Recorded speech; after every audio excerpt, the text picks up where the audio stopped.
filter here. Yeah. In another master data type question. Correct. Yeah.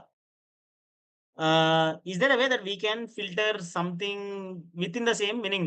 So meaning is, I don't know, it's a filter or something, but again, my requirement here is, or my ask here is, so consider there is a master data category, and category is having some attributes, maybe like maybe some status or something, some standard status, but again some attribute column. And for selected master data, I want to get that attribute column value, right? Is it something can be achieved with the master data filtering, or we'll have to go with the JavaScript? So you're saying within the same master data table itself, you want to filter, right? I want to filter and get the value of one of the column. Um, we can set up a call to discuss like this specific use case. Um, if it's, let's say, within the same master data itself, I think there's something called as fields in value. Maybe that can help set this up, but I'll have to like test it myself as well. Yeah. Yeah, that was one of the question that I asked. No, fields in value. What do we use? Why do we use it and all that? So Correct. maybe one of the session, maybe next session, if we can at least touch base. I mean, we don't have to go very detailed. Just that maybe if we have some scenario created offline, just show us Hmm. this is what it is. Maybe in a minute, I think we can go back and check that. Yeah. Yeah, sure. So meaning my example can be, so maybe one master data which can have attribute columns in the master data, and by selecting that particular master data, how do we display that attribute or that corresponding master data attribute in another question or some form or shape, right? So in front end, that's something we need to check. Yeah. Yeah, cool. Can you just share this with me on chat or like even on email? That'll help me bring up this as a discussion point as well. If not, it's fine. I can go back to the recording also, no problem. Yeah, I'll try to summarize it and send you. Yeah. Okay, cool. But again, we Thanks. did this with the JavaScript. Yeah. Mhm. For Face Zero, there is a similar thing that we wanted, and then we did it with the JavaScript. But again, Mm. since we were talking about filtering and all that, is there a better way to do it with the filtering or maybe various fields in values or whatever different options? Yeah, just want to Sure. check. Mm. Okay, let me, meanwhile, let's give it one more minute for people to join and then we'll start.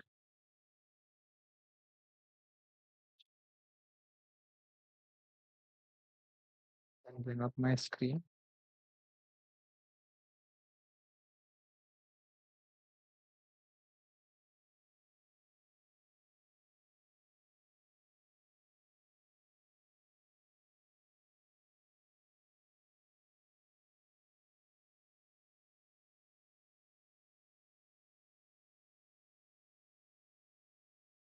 Okay, cool. Let me hit record and we will get started. Recording in progress. Okay, super. So, Tim, thank you for joining and welcome to day 4 of our Explorer and Navigator training. Of course, we've made quite some ground in terms of what we looked at on the admin side. So we've covered up till now users, groups, and roles. We've covered settings as well. And then in terms of the building blocks, the 4 main building blocks that we say, we've covered master data, and we've also covered forms in terms of the standard forms aspect, right? So today we want to focus on custom forms. What are the bits that we can, customize, create, and take it from there. So let's do that. Let's quickly focus on custom forms as well. You'll see in terms of the agenda for today, we'll do a quick recap for some of the standard forms that we saw yesterday, and then we'll go to custom forms. There are few more types of forms that you can customize or create, which is like a questionnaire or a checklist, not used as much. A lot of it is all configured through custom forms itself, but yeah, you can go ahead and create questionnaire and checklist as well, and I can talk to the benefit that you would have if you were using, let's say, a questionnaire or checklist. These things we kind of touched upon, but of course in forms we'll take a look at this again in terms of how to use pre-populate from and map to, which we refer to as process variables, how to use condition builder, which is enabling you to apply conditional visibility to a question, to a section as well. There's another topic that Ravi you mentioned, which is embedded form data list question types. So we'll try and take an example there as well in terms of how that's also a way for you to create conditions and ask questions for suppliers in conditional format as well. And then few of the toggles that will help you ensure that the field itself is reportable and also something that you can use as an attribute on the request card by using the send for analytics. I'll talk about that. And then you also have email notification templates, right? So we'll also take a look at email notification templates. I have put process here as per the original agenda that we had for today, but let's see what we are able to cover in terms of forms. And then if you're at a logical stop, if you've completed forms, then I'd rather spend time with practice rather than going into process, but we'll see how much time we have at hand. Okay. So let me minimize this. We've spoken about the fact that there are two types of forms. The main two types are custom forms and standard forms. And in standard forms, we spoke about some of the forms that help you take some data from requester, reviewer, or supplier. So supplier identification V2 form was one of those forms. As part of supplier onboarding workflow, you can use this to create a supplier initially, get basic details like email, contact information. You can add or onboard additional supplier contacts with this V2 form. We also spoke about payment details V4 form that help you capture banking related information. You also have tax related information that you can capture through company information V4 form, right? And then there are, of course, certain forms that are purely settings oriented, which is things like tenant options configurations, tenant UI configuration. So tenant options configuration we saw was enabling us to actually set up that help center on the front door side. It was helping us set up filters on the front door side, right? So all of those things will help you impact the system in a certain way. Settings, so not really a form that you would use as part of process or request, but definitely helps you customize the system behavior. Okay. Uh, We'll start with So one custom question on the forms. filter. One question on the filters, right? So we set up a filter yesterday, and that Mm. filter is applied or available in the request tab, but not in the task tab. Is it expected? Yeah, it is expected that it will show up. So the filters that you're creating here are only for the request tab, not for the task tab. How do we configure more filters for the task tab if needed? Currently, that's not a capability that we have where you can customize filters for task tab. Okay. Makes sense. That's okay. Right. And the other bit that I was mentioning as part of the agenda, which is questionnaire notification checklist, you can see these things here. That's fine. In terms of custom forms, you can start from One question. scratch. One thing before going into custom forms. On the standard forms, in every request we use review form, right? Yeah. Yeah. Anything that Go on, go on. we can, yeah, anything that we because we use every form, every request in every request we use review form. So anything more, anything extra that we can understand from that, I think there are some toggles or some things in the that form. Anything that we can customize there.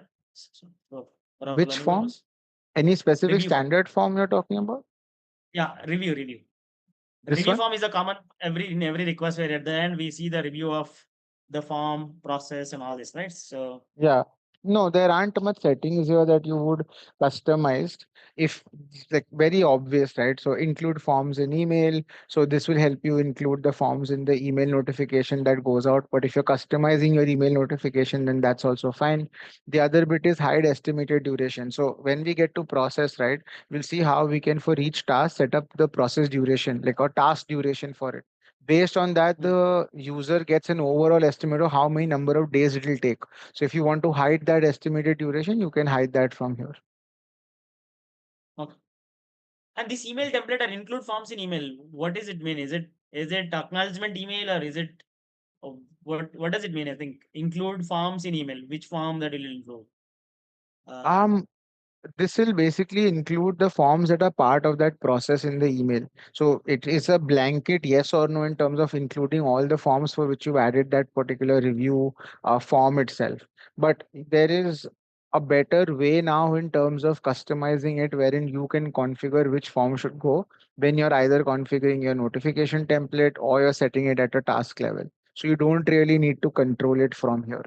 as a blanket include forms in email or an email template, because rather than having a specific email template, or rather than having a blanket email template, you have a option to customize task level email notifications, right? So that's where you can get more granular. So for each task in a process, you can customize those notification templates rather than setting it up here. Okay, but this email, this option is generally when whichever email that it goes, but not the acknowledgement email at the end of right after we submit, right? Correct. Yeah. So for that also, there is a standard form which is called as task notification configuration. Okay, so if you click on task notification configuration, here you'll be able to customize that. So there's a task started. So here you can customize that form, right, which you already done. For task started, task assignment, these are custom forms that you can trigger for that particular notification when a task is started, when a task is completed, things like that. If let's say a task is Okay. approved and so on. Okay, makes sense. And I was just mentioning that these are the other tabs that you see, which we'll discuss after custom forms as well. Sure. Okay. So rather than going through one of the existing forms that we have, again, this has a lot of information already. We can go through creating just a new custom form, and then we can add it and see it how it looks like on the front door side. That'll at least help you look at things, not overwhelm you also, and also look at things from how you're building things from scratch. Um, But before we get to that, also on this custom forms listing page itself, you can see some basic details that you'll have, like a search box here. You have form name, you have form owner if you tagged it to an owner. I don't really think this will have any impact on the front door aspect of things. This is more from an accountability perspective if you want to add it, but it's not a mandatory requirement when you're creating a new form. Okay? Anyone that has admin access will be able to change details in the form itself. Do Then you you know have who last published. created by something, created, updated by something? That will get at a form level in the version history once the form is published. Okay, so at this level, or maybe at the front, this sheet level, I think we don't. Yeah, correct. Oh, okay. Then you have last published and last updated. And then you also have created on. So created on is of course the date wherein it was initially created. Ravi, do you know why we have last published and last updated separate? Because last updated can be the unpublished changes, maybe, right? Exactly. Yeah. So you'll see this green dot. Basically, Yeah. now you start seeing that whenever there are changes made to a specific form, you will see that those unpublished changes will show up as a green dot. And then because the changes are unpublished, the form is still considered as updated. So the date will be more recent. But the changes that were published, which means that the changes that the user sees on the front door side will be the last published changes. That's why you'll have the difference here. And then usage basically indicates that these are the two processes that are actually using this particular form. So usage is a good indicator for you to know where exactly a particular form is being used as well. So currently you see it's being used in the test process and the training demo process as well. And then the last status that you see is published. That's again when you're already published a form. Going forward, it will always stay published. Here you'll see if there is a specific form that has not been published at all, then it will stay in the draft status. Okay. Here on the ellipsis, you have download option for this form. Now, form also not something that you will individually ever export and import. You can definitely copy a form. You can view JSON files for it or the JSON format of that file if required. Or you can even delete the form, which ideally we would never recommend unless absolutely necessary. If it's a test form, things like that, you would delete it. Otherwise, you would not. In terms of why I said that you would not download an individual form is because if let's say you have a process created in your play realm, okay, and you want to manually move that process from play to dev, then you can simply go to that particular process, say click on the ellipsis, download that process. When you download that particular process, it will download the process itself, all the forms related to that process, and the request as well. So all these three will get downloaded as part of that process in a zip file. You don't need to unzip that particular file that is downloaded. Simply go to the realm when you want to transport this information or upgrade or upload this information. So from Play, if you downloaded this and you want to import this on Dev, you come on to Dev, you click on bulk import and import that zip file that you just downloaded from Play. This will automatically bring in your process that you have downloaded, bring in the request related to that process and the associated forms as well. But will it include a master data as well, where maybe consider my farm is having some master No, data which is not that's why I SQL? didn't mention. No, that's why I didn't mention master data. No. So Okay, so when you're doing this for process, it'll only include process, requests, and forms. That's why I didn't mention master data. Master data is something. So if you remember one of the days I mentioned, master data is something that is decoupled from your entire versioning in terms of something that gets downloaded with the process. So when you bulk export master data, that will give you a zip of that entire master data, and that you can import on a higher realm if you want. Or you can do the same thing individually as well from here as well, from the ellipsis, and download and upload. So master data is intentionally decoupled from this process request and forms purely based on the fact that between your different realms, right, you may have different types of data. Like on say a lower realm like Play or Dev, you may have a lot of test data. On Sandbox and production, you will have your actual master data, which is integrated through ERP as well. So for those reasons, you will have master data decoupled from this versioning aspect that I mentioned. that's fair, but again, just to look at it, right, from data perspective, that looks good, right? So we don't want to migrate or just export the data also along with the master data and then import, but at least the structure of the master data, right? If we at minimum export the structure of the master data and import without data inside the master data, that will be at least give me that will at least help me with my questions, where we have questions will have a blank or maybe with no drop down items. And later, I think in production, I can, or maybe whichever environment, I can just load the items into that master data. So that way, the request will still run, right? So otherwise, without master data, the request will not run, and then I'll have to figure out why it is not running, and then I have to know, I have to go to farm and understand which all master data is linked, and I have to populate it manually, right? Yeah, so basically you can download that if you want the structure as an admin. If you're migrating something, then the expectation is that you would be aware of the processes, the forms that are related to it, and the master data. In terms of just getting the structure, you can go to download templates and download the structure for it and upload it on the higher end. That is possible. Maybe as part of the process download, right? If it links automatically, I don't have to do it manually one by one. So maybe I'm not talking about data in the master data, but at least structure of the master data, right? So that's Yeah. the only thing. But again, I understand what you're saying. I think as an admin, I can.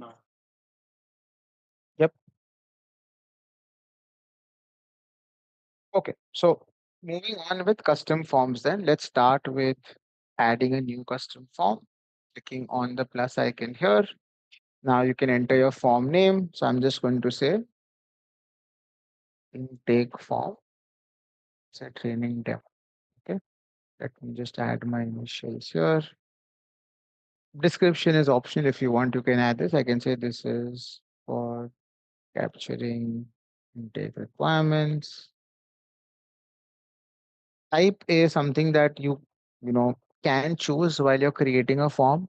Typically, if it's an intake or an onboarding form, you can choose onboarding here. If you don't choose a specific form type, it's also fine.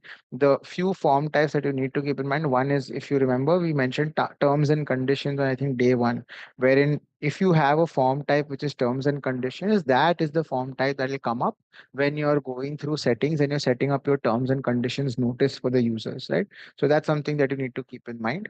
Instruction is also another type of form type which will be required when you want to set up something as an instruction. So these are some form types. Right now, considering that we're taking intake as an example, even if I don't set up a form type, that's fine. You can And also for related to a supplier, related to farm, should I need to select a supplier types or not needed? not needed. Okay. Then program. So supplier would be onboarding, so you can mark it as onboarding. But again, like I said, even if you don't, it's fine. Okay. For programs, we've discussed that program is a master data where you would have, let's say, entire workflows or work streams. So you could have supplier onboarding as a program, you could have intake as a program. Based on that, you can select that, okay, this is a form that you're creating for a specific program. And then if you mark someone as a form owner, then it'll start showing up there on the listing page, right? Again, these are all optional bits. You don't really need to mark it to a program or a form owner. And then you can click on create. And custom form owner is just for display, or will he be having any extra privileges in the form? Nothing, just from an ownership perspective. Okay. Like in terms of you as admins, you want to say have this sort of accountability at your end that, hey, for this particular form, this particular user is the owner and they are the only person that's actually responsible for updating or changing, making changes to that form. But again, it's all control and compliance perspective from your end, has no impact, let's say, on the actual ownership or ability to make changes to that form. Yeah, but once I choose it and later if I have to change it to somebody, some other person, right? So is it available? Yeah, here, permissions. It's a permission owner, no, but not the farm owner. It's the same thing. Same thing. Yeah. Oh, okay. Let me try that.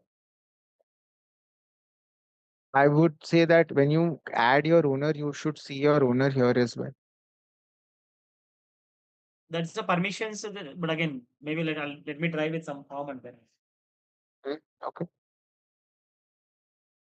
Now here, when we start to add questions, so now let's look at this, right? So you have the section at the top, you have add question here, and when you click on add question, there are all of these different question types that are available. Okay, there are many question types. I will talk about a few of them when we get started, and just to kind of help you understand also how you can use some of these question types as well. And then of course, for each of these question types that we add, you start seeing different conditions on the right hand side. Right now, because section is selected here, you're able to see conditions for the section. So I'm not touching this as of now. Let's first go ahead, add a question. This now, from a scenario perspective, think of it like this. You're creating an intake form. You're probably going to ask questions to the requester in terms of what information you want to gather as part of intake. Okay, so I'm going to keep it simple. First and foremost, you may probably want to ask, okay, what is exactly that they need, right? So you can see there are multiple types of questions. I'm going to use one such question type, which is rich text. This is basically, think of it like a subjective input that you're going to get from the requester. So I'm saying, hey, question is, please describe your business need. Okay. Now, for this particular question, this is the box that you have. Again, this is basically placeholder for the requester to respond. We'll see how this looks like on the front door side. On the right hand side here, you're seeing all these different question types, or rather, sequence of questions. So for this question, rich text type of question, you can add a description for it, add a placeholder for it, and add a help text for it. So all of these will serve different use cases or different scenarios for you. So if I'm adding a description, I'll say, please detail what you need. Placeholder, I'll say, type in the goods or services that you need. I'm only adding all three right now so that I can show you how this looks. And then when you're designing something like this, you can make a call in terms of which option do you want to use to provide additional guidance to the end user. Okay. So I can say for help text perspective, I can say, please this link access our item master. And here I can add a link because you'll see this is linked here as well. And I'm just going to say, mm,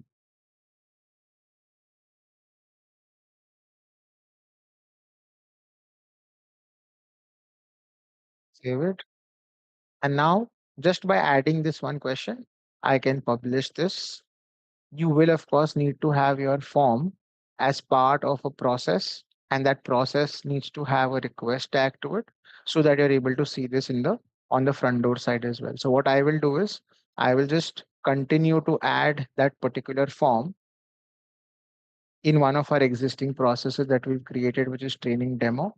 So I'm just going to add it right now as input form so that we can see the changes that you are making as well. So add it here as input. We'll discuss process and how to add as input forms. Why do we need to do that? All of that in the process and request training as well. Okay. And here, let me say I'm just going to add this as input form. So let's delete this try as test form. Let's keep it after we've added our initial form. And I will publish this. The whole reason why I'm doing this creating of process and request is so that when I am logged in on the front door side, basically I'm able to see the changes in real time to my form and how I'm setting up these conditions, right?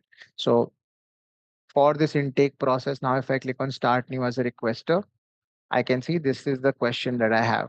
Okay, this is how we've said, please describe your business need. Now let's go back to the form and I'll keep toggling between front door and the admin side. So that's the form name. That's our question. Describe your business need. That's the question you see here. This is a bug that we've already raised internally, wherein you'll see question mark is coming slightly below the question itself. Typically, it should come up right next to the question itself. So this is something that is identified. Now the help text is the question mark that you see here. If the user hovers on it, they are able to see this help and support that you've added there. The description is what you see right under the question, which is what you added here. Okay. And placeholder is what comes up in the box where they need to start entering their inputs. So you can use this as placeholder, description, and then this is, of course, your help text that you added. So these are three ways in which you can provide question level support and guidance to the end user, up to you in terms of what you choose. Okay. Sometimes you may feel that, hey, it's better to add something as description because they may not hover and click on the question mark. So if they don't, then they may miss out on something. So rather than doing that, let's just add it as a description. Or you may think that this is where they're going to start entering a response. So might as well just start adding details here or add something as a placeholder to give them a guidance in terms of what's expected here. So the moment they start typing something and say, I need, you'll see the placeholder goes away. And if they remove, the placeholder will still be there. Right? So those are the three types of help and support. Then you have send to analytics and field name. Now, field name is very important. You will see that this is something that we can use for conditional visibility and also something that we use for reporting, something that we use for requests as well. So your question can be anything, but as we've discussed in previous sessions as well, right? You need to enter a field name if you want something to be reusable, or at least you plan to, show it as a request attribute as well. So I can say, okay, say I'm going to name this as business need as a field name, not entering any spaces, just using casing for this. And then send to analytics is what helps this make this particular question as reportable. So you can click on send to analytics if you want that field to be reportable. There are more benefits to this of adding a field name. This we'll talk about as we go along this session as well. But send to analytics is basically what makes it reportable. And field name is something that you can use in request to get this attribute on the front door side, something that you can use to populate additional questions through conditional visibility, and also something that you can use in integration for your Vocato recipe as well. Any questions so far? Then you have custom error message. So typically, let's say if a field or a question is mandatory and the user does not fill it and they click on submit or they click on this button to continue, you'll see they will get an error for it nonetheless if it's a mandatory field, which is it's giving it up that error, right? This is a required field. If you want to customize that, you can then put a custom error message. So instead of getting a generic message for that field not being filled out, you can set up a custom error message for it as well. Okay. Then we come to visibility. This is again very important. Visibility is what's going to help you show or hide a specific question. So we discussed a lot about dynamic workflows, dynamic question that should come up. So depending on a specific question, you can decide if that question should be always visible or should be conditionally visible. So let's say this is a free text question. We're asking them to describe the business need. Now let's go ahead and say we add another question. This time I'm using another type of field called as money. This is to capture any spend related or amount related input from the requester. So I'm going to say money, and I'm going to say, please enter the estimated spend for this request. Okay. Now, this is a money type of question. So I'm saying that, okay, they will add the amount that is required here. I can add field name to it. I can add, say, project amount for this. Send this to analytics if I want. And then after this question, which is just a simple question where I'm asking them to input spend related information, I'm going to ask another question saying, this is now I'm choosing an attachment type of question, okay, which basically helps the user upload multiple attachments or single. Wherever you see single and multiple, it's basically the system letting you either give the user an option to upload a single file or attachment or multiple. So for contacts, they can either add a single contact if you choose this to be a single contact question or multiple. Similarly, if you scroll down, you'll also have master data type of questions, right? Either can be single or multi-select. So now we get to master data. For the time being, I'm saying single question. Uh, Please upload the business justification for this. Okay. So I'm saying that, okay, if they're entering the estimated spend for this request, they need to enter the business justification for this. But this question is not something that should come up always. It should only come up in certain scenarios. I'm saying switching from always visible to conditional, and I'm saying response to question. So there are two ways in which you can make something visible or hide it. You can make it visible based on the response to a previous question, or you can make it visible based on the attributes from the user's profile or a previous request itself, or request attributes, basically, not previous request attributes. I'll come to the second part in a moment. First, let's focus on the first one. So let's say we say response to a question. Now, for the previous question, which is penned for this request, I want to use that as a condition. So now you notice how these two questions, the first two questions, come up nicely with this name. That's because we've entered a field name for it. Whereas for this own question, we've not entered a field name. That's why that whole question comes up here. So this is one big benefit that you get. It's much more cleaner. It's easier for you to read and understand if you enter a field name. And I'm saying I want to apply a condition for project amount. Okay. So if project amount is, let's say, equal to or above a certain value, let me say rather than equal, because it may or may not be always equal, I can say if my project amount is greater than 250K, okay, then in that case, I want to basically provide this particular question to the user. Otherwise, I don't want to show this question to the user, right? So this is how you can use conditional parameters by using response to a question. That's one way to apply conditions. The second way to apply conditions would be if you are directly going ahead and using attributes from a request. So I can add another question and I can say master data single select question this time. So now master data question will have its own um, master data that you can link to it, right? So for this particular question, I'm going to say, please select the business function for this request. Now here also, first and foremost, since this is a master data type of question, you'll see that all of these fields that we spoke about are now repeating. These are all common across all these questions that you have, always visible conditional as well. The difference here is that now, because this is a master data question, you get to choose the master data that is linked to this question. So if you had created like a business function master data here, then you would be able to select that. This list that you see, where you see master data type, this is a list of all the standard plus custom master data that Oro provides out of the box. Okay. So I can say, fair enough. Let me just, for the time being, since I don't have business function here, I'm just going to tag this to business unit. Okay. And based on the business unit master data that I have, whatever values are there in that master data, that will come up here, whatever that master data is. Okay. Now I'm saying that this question also should only come up under a certain scenario. Let's say I only want to ask this question if my category for this request is IT or technology. So now for that, what I will do is I will go up, I will set conditional, and I will not say response to question. I can choose attributes from profile or request. You can still do it via response to question if the category of that request is being captured in the same form. Then you can do response to question, because response to question is always asking you to fill it based on the questions that are already there here, right? But instead of that, I'm going to say attribute from profile or request.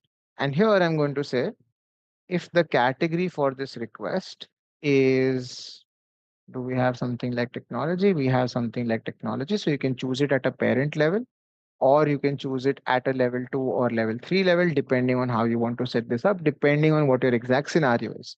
Okay. And I can go ahead and click on save. Now, before I click on save, notice that the moment I chose technology, it got added here as a condition with an and logic. That and logic, you can think of it as yes. So I'm basically saying that if my category is technology, which is yes, then in that case, you show that particular question that we set up. If it's not technology, then don't show that question. So you click on this and you will see that there's multiple logic operators here like and, or, not, or not. So instead of switching this from and, if I want to create the reverse condition of this, so I want to show this business function question if my category is not technology. So the long way around this would be that I select all these different categories and I just uncheck technology if I want this question to come up for everything else but technology. But here you can just simply switch this to not, and then this becomes like a no condition, no logic operator. So you're saying if the category is not technology, then show this question. So and is yes, and not is no. And then of course you have optional conditions like or and or not. The other aspect you need to keep in mind is not applicable. Now, this not applicable, you can let it default to NA. You also have yes, no, NA. This has nothing to do with the actual condition that you're applying here. It has more to do from a visibility perspective on the progress bar that you have after the request is submitted. So this you can keep as NA for now. Okay. And I can save this. So now I've applied actually the inverse of this, wherein I'm saying if the category is not technology, then you show this question. So far, So so what do you good. mean by progress bar here, Huzefa? One just to Sure. Let me discard. When you open a particular request, that's about this progress bar. So you'll see that specific tasks have that conditional icon there if their condition has been set up. And then if you hover on it, you can see what those conditions are. But if you say yes, Yeah, so then those conditions will show up on the front door side. I think by default also you leave it at NA, that behavior defaults to yes as well. okay.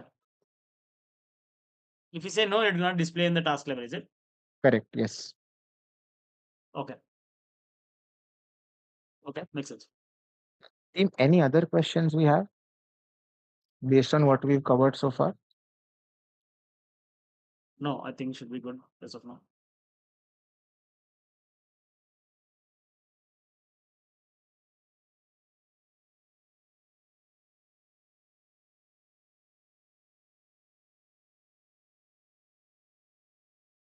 Correct.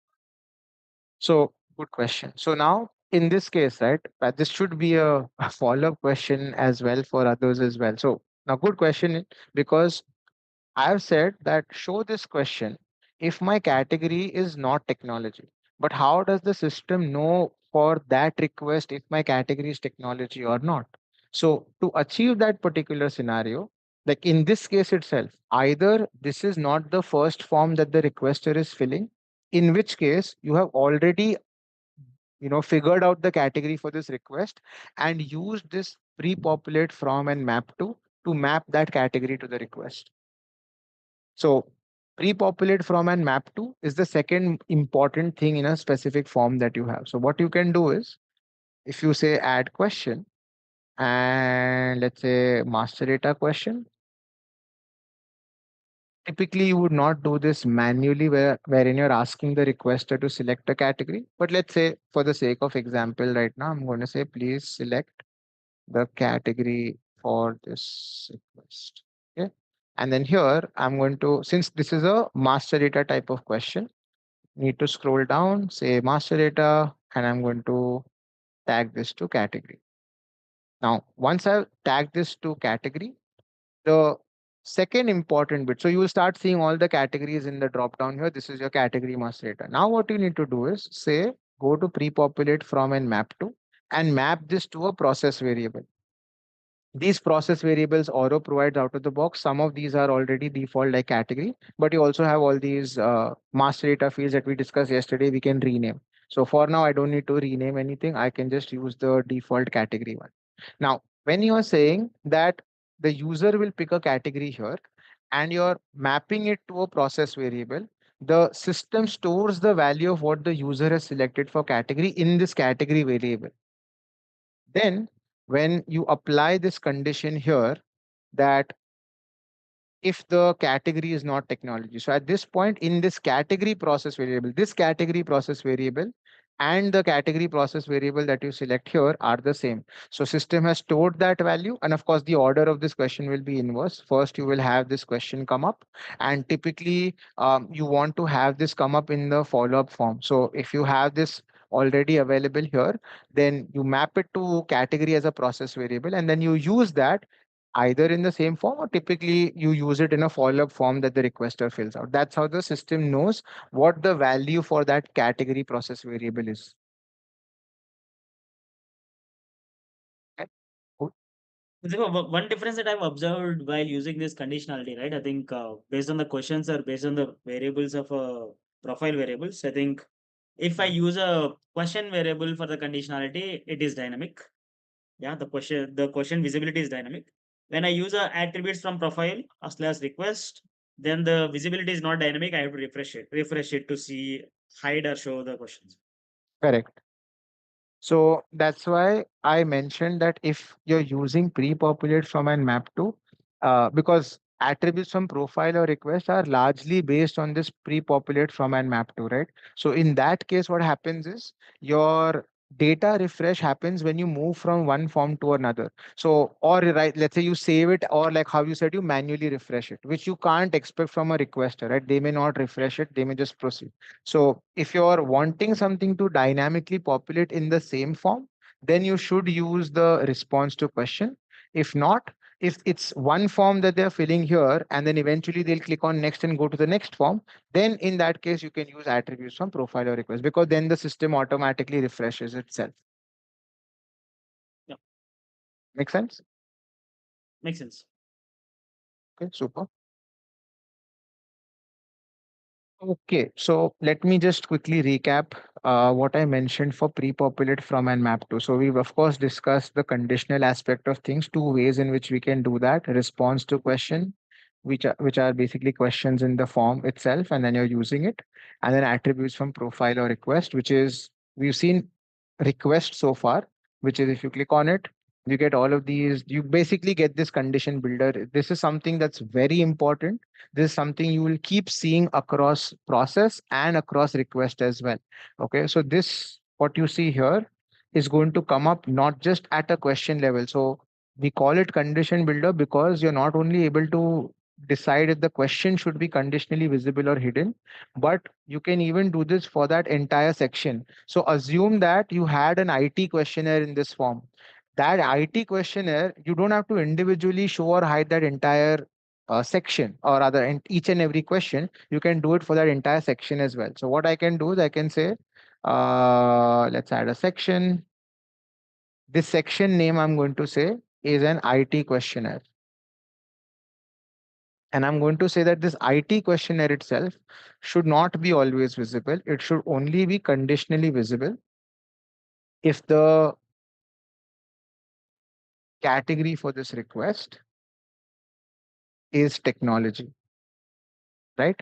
So for the purpose of this demo, since we are going ahead and selecting, let's say, category in the same request, I can show you how to do this at a response or a question level itself. So what I can do is, can scroll down and say here, we have this category question and I'm going to give a field name for it as well.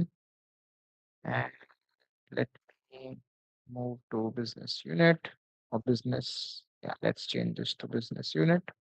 Instead of saying attributes from profile or request, I'm saying response to question. Select category here so that it populates in line. And here you'll get the same drop down as well. So this is basically to discuss the or address the problem that we mentioned, right? Which is selecting technology. Now, technology itself has multiple, not sure why it's coming up in as many times as it does.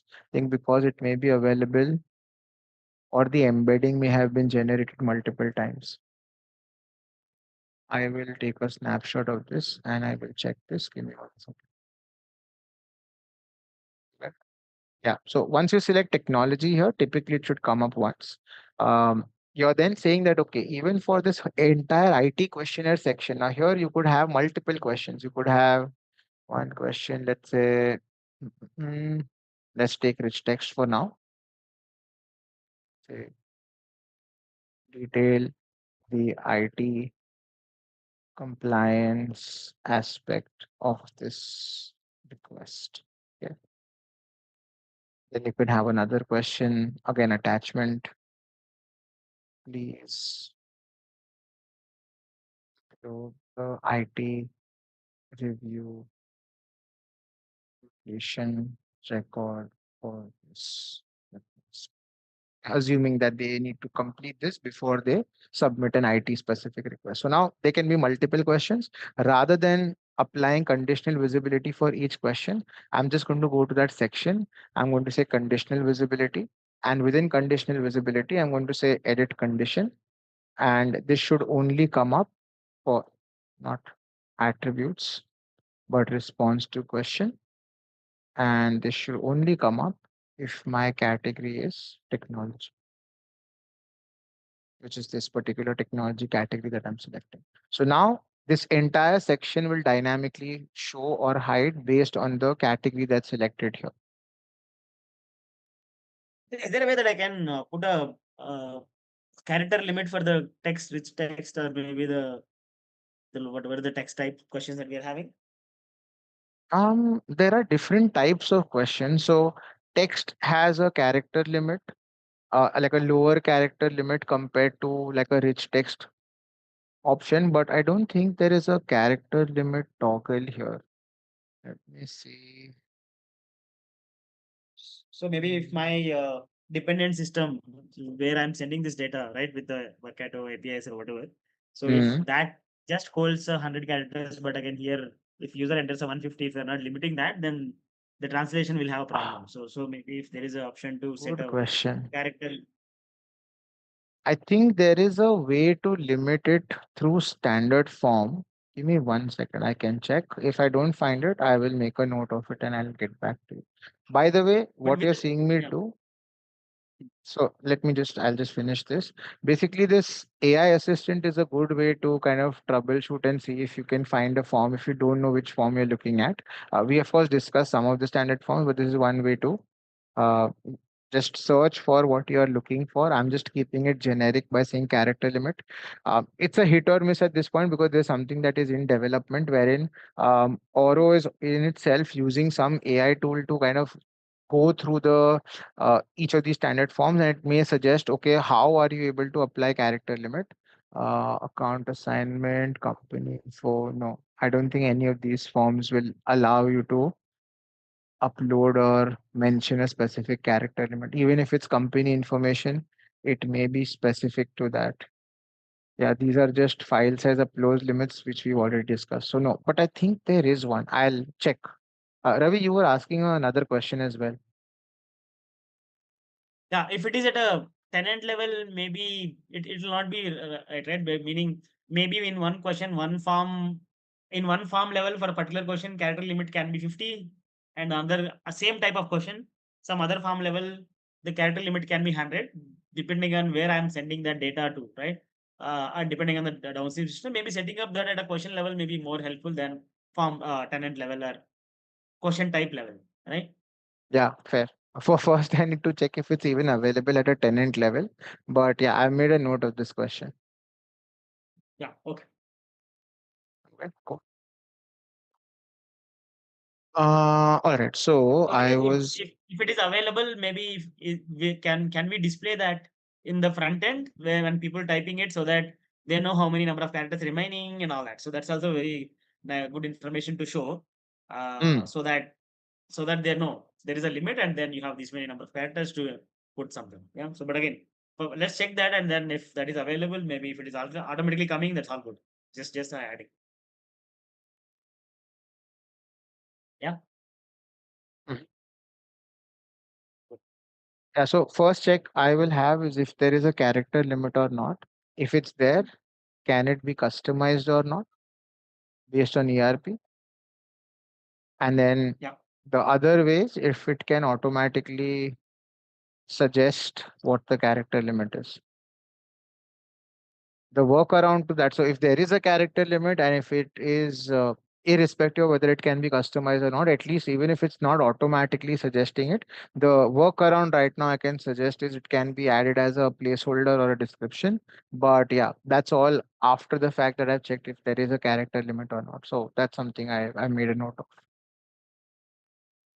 Yeah, with the description and placeholder, it's a soft warning, soft information, but Correct. not hard.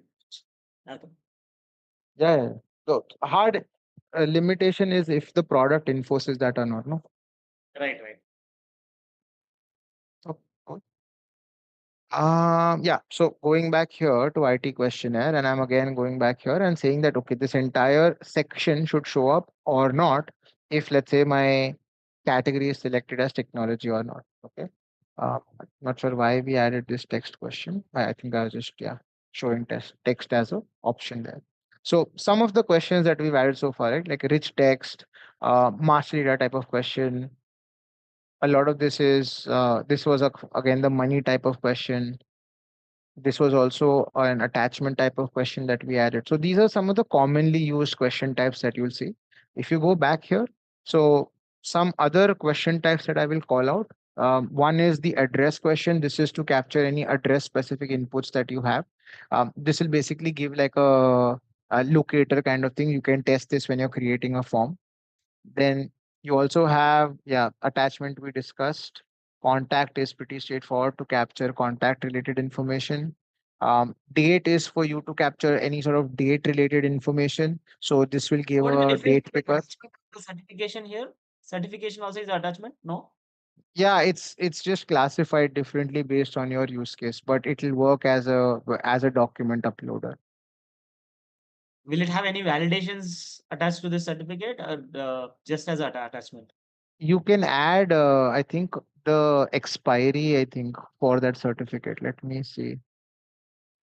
So here you can choose okay. So here you basically have allowed certificates and you're having a list of all of these certificates, which is basically a master data that is picking from. So the user can pick which certificate they're uploading and then they can upload that certificate.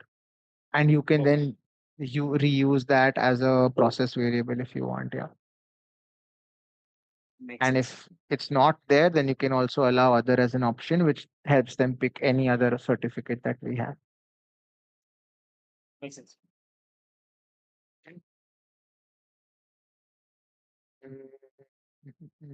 Date, I was mentioning that this will give like a date picker. So if I say date range, for example, and you see they get a date picker to choose from depending on the date that they want to input. So for any service related inputs, if there's a date range, you can ask this.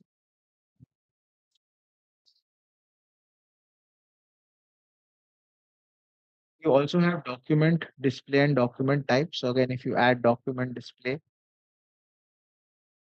this is where you're having the ability to link it to file upload or URL. And that's again something that the user can use to browse and upload. I've not seen document type use that often, but yeah, something that can be used if you have that kind of use case. So document There is, display is something. that we have to upload the document while creating a form so that people can see it, right? As a reference. As in? Meaning document display is expecting us to upload a document, right? So that that document will be visible for end users when they're looking at the form. You mean like document display wherein you're uploading a form here? Yeah, we are uploading the document here, and that document will be visible for end users to see it when they're looking into the form. Um, I think I've tried last time where just I thought maybe people can upload front end and then they can only see it, but again, no. I would assume that they can, let's say we have document display, right? Make it very obvious.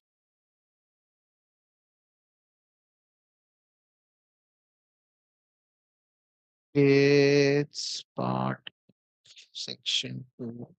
So I'm going to just bring it as part of section 1.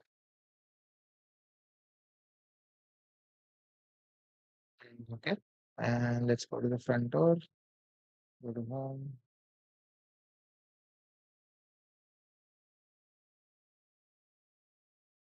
So they should be able to see the document. Yeah. So they'll be able to see the document as preview or they'll be able to download it. So which means it's a preloaded document Yeah. while creating a form so that people can see it with their own. Correct. Yeah. So this is again a good way for you to upload any policy document, anything like a supporting document that you want. Mhm.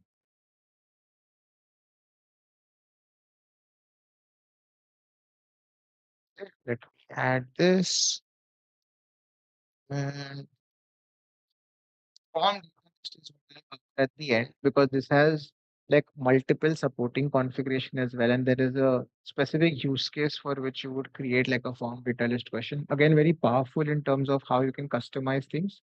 So I'll save this one for the last. You And also have encrypted text and then this thing, no? So why do we use that encrypted string option? I think email is obvious, but Mhm. encrypted string. Not sure. I have not seen it being used anywhere. I can check. Okay. Then you also have error instruction. Error instruction is to kind of give additional disclaimers or notes. So if you type in error instruction, you can upload an image. You can even give a note here, and that is something that will come up as an error message. So typically, you can have error text shown based on certain inputs, right? So, like, this is also not something that you would have as always visible, but more so something that you would have if, let's say, certain inputs are coming in. So, let's say if you say conditional, and I can say response to question, and you can say if my project amount is greater than, again, I'm just going to say 100K, for example, then you can say for project amount then 100K, you would need to upload, say, CFO approval, for example. Okay. So this is how you're able to add an error text and you can have multiple conditions. So this conditional builder that we're using, it is not limited to just one question. As you can see, you have the option to add more questions if needed. So you can add more questions, and then those questions also can be set up with a specific logic. So if I say category, now notice how there is an AND operator here. So I'm saying that if it's AND, remember I said AND equals to yes. So you're saying if project amount equals or is greater than this, then yes, this is satisfied. But then you're also saying if category equals to something, then only show it or bring that up. So if it can be AND, which means both conditions need to be true, it can be OR, which means any of these conditions need to be true. So that kind of logic, you can of course create multiple complex workflows just by adding multiple questions as well. Okay. So now this is not like a blocker. This is just a validator that will come up. This is more like a UI thing in terms of how this shows up on the UI for the user when they get an error text. It's more like a validation banner kind of thing. Okay. So we can see this as well. But will it block me to go to next page or maybe submit? No, No, right? no. Okay. Also on the conditions part, right? So currently you can put A or B or C or A and just general thing, right? If I have a conditions like A and bracket B or C, something like that, should I put that? When you say A, B, C, I'm assuming you're saying these are questions, right? Questions, yeah. A is a one question, B is a one question, C is another question. If I have to do Correct. this feasibility like this, right? A and B or C. Correct. B or C is something as part of a bracket, right? I think you would then have to make it as or for those two questions. Meaning in cases where I have a bracket to be applied, I think we'll have to generalize it to without brackets and then start doing it. I think the order of operations and the order of execution, if we need to understand that, then we'll be able to set up that is something understand. But again, if there is a way, if there is a order of execution or maybe this thing, I think let us know so that we'll be able to use this effectively. Yeah.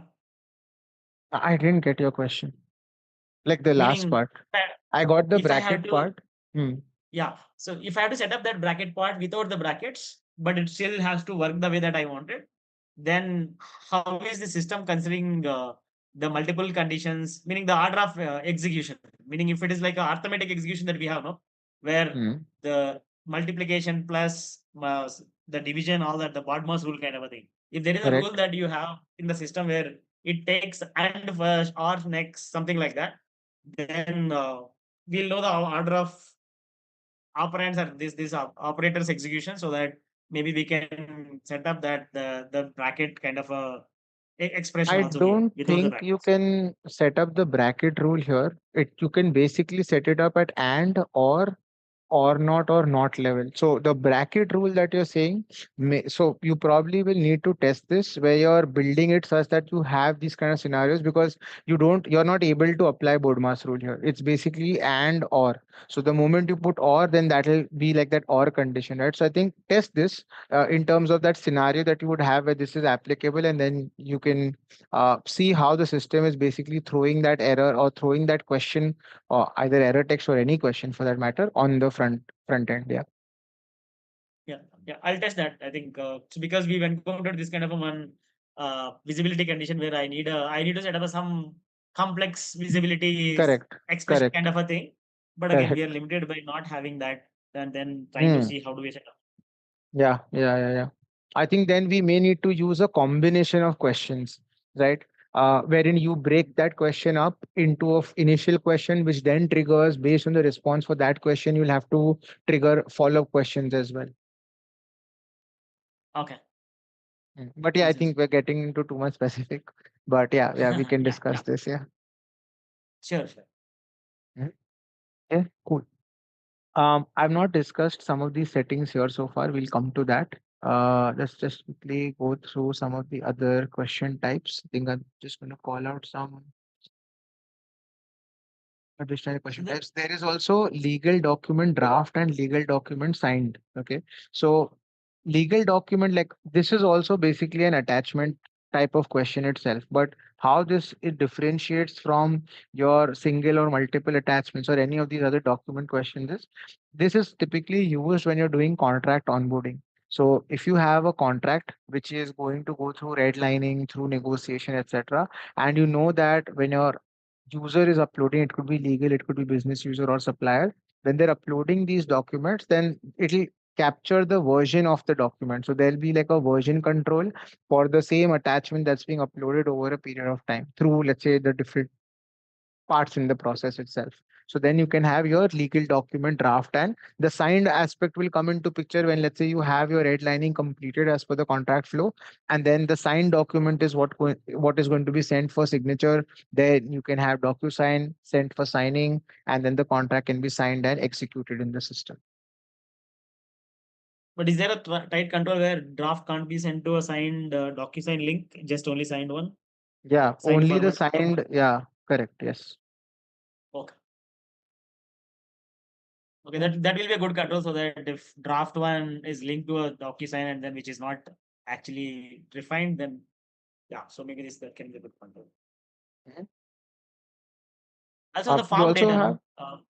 The sure. farm data list and then yeah, so free farm items also. So do you want to talk about that as well? Yeah, I mentioned no Oh, form that's data okay. list. I'll Sorry, sorry. come. Yeah, yeah, yeah. That we'll talk. Okay. Yeah, because that I've set up a scenario in play for us, not in dev. And in Okay. play, I will talk about how form data list can be used. Yeah, yeah. Free farm items. Anything? Again, not something I've seen used specifically for any scenario. So, no. Okay. Basically, the ones that I'm calling out are the ones that I've seen used most often across customers, even for certain scenarios like help text is used, not used a lot, but definitely certain customers give this as a precursor to many questions. So, for example, even before a user starts entering this questionnaire, right, you can add a help text at the start. So, if I say add question, say help text, you'll see even for help text, you can add an image and you can add conditions or questions or inputs here. And then that can become like a question that's coming at the top of your questionnaire. So let's say we drag and drop this. Yeah. I think we use this to have some headings or something for Yeah, questions. I think. Yeah. because this has this ability to have like a headings, right? So yeah, correct. So you can use this for headings as well without uploading any image.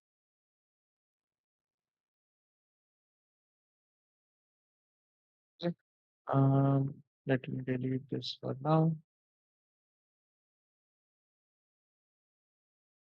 Legal document we discussed, form data list we will discuss. Master data we've discussed. Single select versus multi-select. Multi-select will give the option for the user to choose multiple options that come up from the master data. They can choose multiple options as well. And then single select means you're restricting them to choose one option from the master data that you have mapped it to.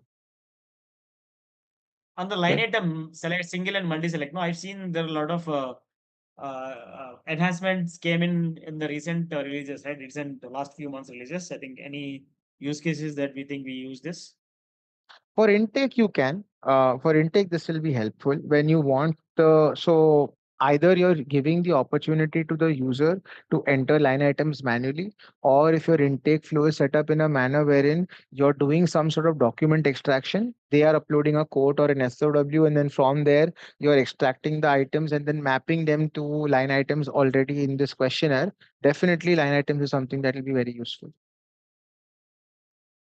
So here, what you're referring to, so if this is a line items question, I think it's, yeah, multiple items. So if I scroll down, you will see, let's scroll down here. Yeah, in available fields, right? There are multiple fields that you have, and you can switch on or switch off the fields that you need for your line item table. There is a lot that can be customized and configured here as well. So for example, if I'm keeping it very basic and I say, okay, I need the item type, which is your goods, services, or limit as an item type, then you have category, for example, you have price, quantity, unit of measure, like let's say you have these basic details for now. Okay, now on top of this, let's say if your user is actually uploading a quote that they have, and based on the quote you want to extract the category and map that category as well, then that is something that is possible again through APIs, through the configuration that you do through processes. Your category can be pre-populated as well, okay, or at least suggested based on the quote that they've uploaded. So these are the fields that you can have. Again, you'll see here max amount, total price, description for line item, start date, end date, or need by date, depending on whether it's goods or service, your pricing, lead time, yeah, tax related information. More importantly, you have cost center as well. Any discounts that are applicable. Many times your suppliers would give quotes that would have discounts. So how the discount is factored and captured in as well. Then you also have additional fields here. So within additional fields, you have more specific fields or for detailed fields for a line item. So you have account code, ERP item, line item. Again, you can go through these list of fields, see what's applicable, see what makes sense. Reach out to us if in case you have any specific question, because you'll see even contract is available here. So if you're having contracts in the system, that's when you can even give the opportunity to the end user to map it to a contract. So these are all fields that can be used. Some of the recent enhancements have come through for supplier auxiliary part ID, supplier part ID. So sometimes you may have a manufacturer part ID and manufacturer name. sometimes you may have just not the manufacturer part ID, but even the person that's supplying it to you. So there could be a specific manufacturer, like for laptops it could be Apple or Dell, but the supplier could be different. So then if they have a specific part ID or an auxiliary part ID, then those things can also be captured. So see, these were some of the fields that came up recently. These fields are also reportable in your reporting, in your Looker report. So that's also something to keep in mind when you're capturing these additional pieces of information with regards to a line item. Okay. Okay. Makes sense. It Uh, can be manual collection, or maybe it can be with the automatic extraction from the file also, right? Correct. Yeah, correct. If you scroll down, you'll see you can even map a custom form to it. So if these fields are not enough, you can even map custom form fields to capture additional information. Okay. Okay.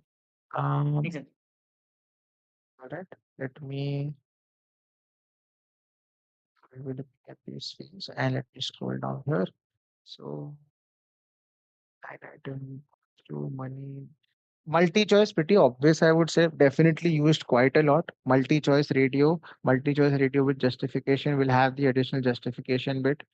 So multi-choice means that you're giving the user an option to choose from one of the options that you're going to give. So if I choose multi-choice radio, you'll see you have entered a question and you're giving multiple options. The user can pick one of these options. Whereas the difference here will be multi-select checkbox, wherein instead of radio buttons here, you will see checkboxes. So here you see checkboxes. User can choose multiple options from the ones that you give them. Okay, that's the difference between the multi-choice and multi-select checkbox, the radio button and the checkbox itself. Number is to capture your numeric values. Object selector is one that's unique. So let me quickly cover object selector. So object selector will be used again for scenarios wherein you have things like purchase order, you have contracts. So for an object selector type of question, let me click on this. Yeah, you'll see something called as object type, which will give you the ability to link to your PO contract and request listings. So you're able to then ask the user to select from the PO listing page or a contract from the contract listing page. Okay. And they can actually map it. Now, I think just this week or in an upcoming release, you will soon start seeing invoice here as well. So invoice is also something that will get added, and you can even have invoice as a object selector in the question for object type. Yeah, if it is request, then we choose the request, is it here? Correct. Yeah, the requests that are there in the system. Correct. Okay. Okay. So again, if there are like parent or child relationships between requests, you can have this like a manual selector. Typically, if there is a parent and child relationship, you can take care of it from processes itself, where you can have it like a sub request type of task, and that will automatically branch into a child request, and then it will be mapped to the parent request as well. This is more of a manual way for you to give the requester that option to kind of map it.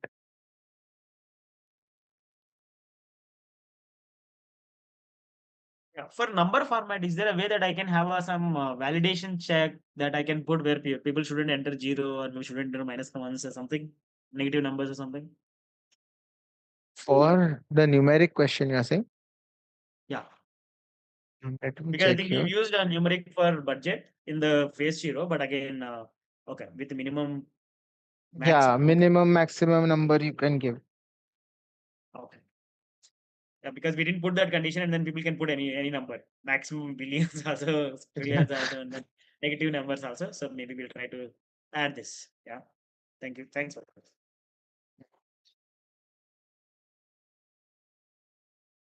Okay. And let's go through some of the other ones. Phone number also not something that you would capture as part of input. If you do, then you can add it. Rich text we've spoken about. Split accounting also I've not seen used here, because this is something that you're already doing at an account assignment standard form level, which gives the option to go ahead and do the split accounting. So just one thing I'll call out here is that these question types you see are there from the start, right? So there are a lot of question types that were initially there because a lot of capability outside of forms was not possible. Now going forward, as we've gotten input from and feedback from customers, a lot of the capabilities now available outside of the forms itself, right? So like there's a standard account assignment form which will help you capture split accounting information, like either split at cost center or GL account level, split quantity at a percentage level or a quantity level as well. So all of that is available. You don't really need to have split accounting set up here. Text area we discussed. Tags also have not seen being used that much. URL is one we saw how you can upload a document itself as a document that is displayed. So if you don't want to display a document but rather add a link to your SharePoint page, for example, you can add it as a URL question. So if I scroll up, this is a URL type of question. Here you can say, please access the SharePoint page here. Either you link it here or you can provide the URL here. This URL that you provide here is something that will be visible in the form section as well. So if you want to make it like so, you can. But again, not necessary that you use URL question for it, because if you'll see, even like a rich text question, you have the ability to, go ahead. If you switch on rich text here in a rich text question, here you can already go ahead and add a link. Like if I highlight or hover this and you hover on this link, this becomes like a link that you can already insert. So don't have doesn't mandatorily have to be a URL question, but yeah, depending on the use case, you can definitely use it explicitly for URL. Yep. Let me scroll down. Yeah, user ID is something that I'd like to cover, right? User ID single or multiple. Let's start with user ID single. So user ID single is when you want to use the existing user that is already raising this request, or you want to give a user ID selector to someone like a reviewer. Okay. So for example, let's say for this particular request, I want to say this user is the requester. Now you're giving them the option as a user ID single bit, so they can select themselves from a drop down. So if I were to just drag and drop this to the very top, oh, let me publish and go back to it.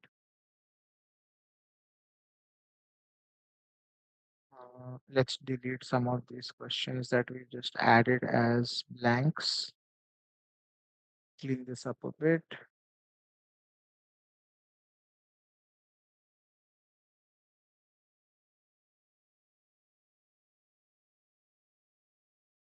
Yeah, requester is the user ID question, and let me just drag and drop it at the top. Okay. If you just publish this as a blanket, and let's go back to the home page. Yeah, it's published.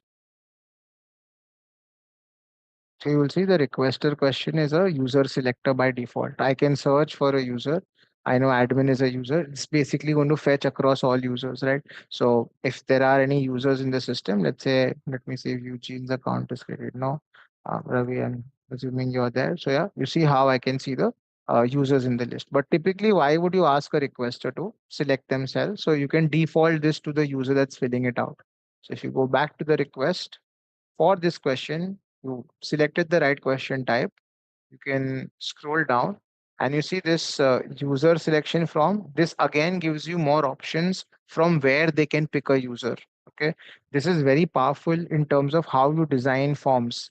So there could be certain intake requirements. Let's say you're doing triage, you're setting up a procurement triage form. In that procurement triage form, you are setting up whether this particular intake requires sourcing or not.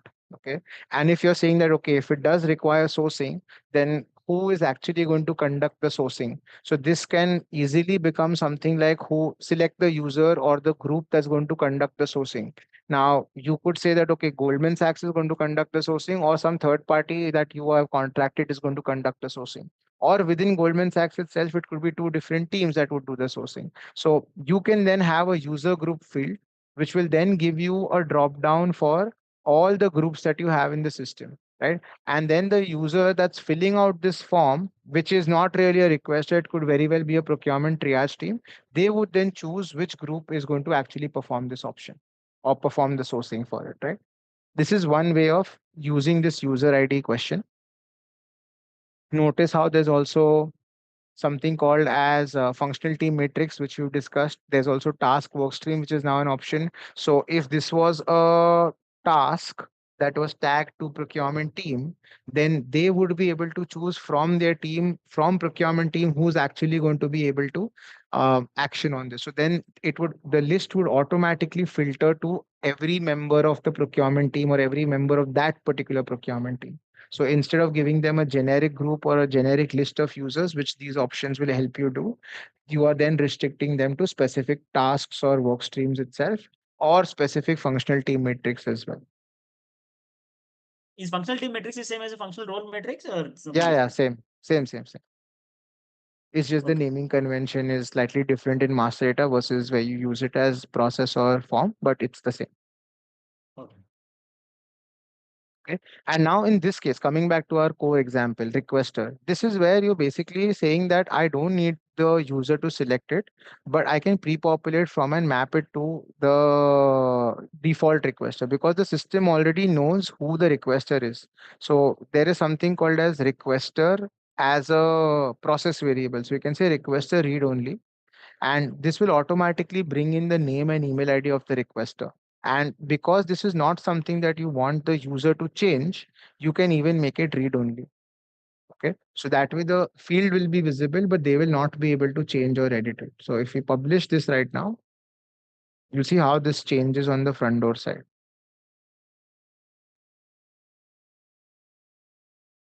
One more thing I will suggest is whenever you're making changes on the admin side and then you come on the front door side to check, try creating a new request because that will ensure that there's no cache issue at such and it is capturing the latest changes. So create a new request and also refresh the page before you do.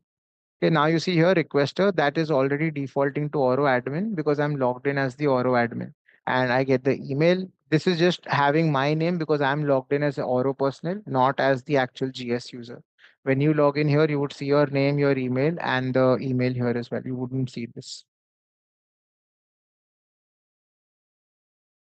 But I think there are two options. No, one is pre-populate and map to, and then only pre-populate, right? So in this case, Right. can we use a only pre-populate because that value is already mapped already, maybe kind of thing. So I think you should have requester read only. Yeah, you can use only pre-populate from as well because you're not mapping it to any specific value to kind of change it later. Then in that case, yes, you can. so which means if I am trying to use a value of some other variable which is already set somewhere in this question, then I should use the only pre-populate from. But if I am giving the option to edit and then change the value which is assigned somewhere to something else from here as well, then I have to use a Correct. Yeah. pre-populate from and map to also. Is it right? Correct. Yeah. Basically, when you're trying to map it to something else as well, when you're not just trying to consume it, but also push it forward, the latest change or update, then you should use map to. If you're not, then just only pre-populate from. Yeah. Okay. Right. So we've discussed user ID as well. As you've seen, there's a lot that you will be able to do in terms of design itself. Yes, no questions are your Boolean field questions. Another call out I want to make, right, while we're on this Boolean field question. So let's just say yes or no. So I'm just going to say, is your supplier or do you have a vendor for this request, right? And they can choose between yes no. Yes no question will by default only have yes no. You can't edit these options.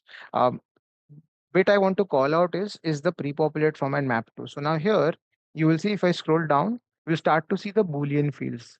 So depending on the question type, the supporting fields that you see for process variable will change. So be mindful when you're updating the custom field names master data and mindful of the fields that you're tagging as a process variable as well. Whereas if I go up and we have a master data question, I think this is a master data question, yeah.